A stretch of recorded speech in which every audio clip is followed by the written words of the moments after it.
សួស្តីបងប្អូនទាំងអស់គ្នានៅទូផេតសុតសឡនណាយើងមានសេវាកម្មងូតទឹកកាត់រោមការរោមដៃរោមជើងកាត់កញ្ចក់ត្បាល់ត្រចៀកអីអញ្ចឹងណានេះគឺជាសកម្មភាពកូនឆ្កែដែលគាត់យកមកសេវាកម្ម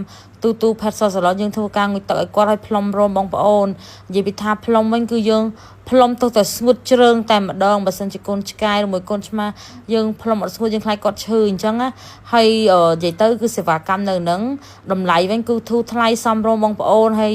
សវិសវិញគឺល្អខ្លាំងមែនតែនអញ្ចឹងបើបងប្អូនចាប់អារម្មណ៍មិនថាកាត់រោមដៃរោមជើងត្បាល់ត្រចៀកកូនឆ្មាកូនខ្ចាស់ឆ្កែ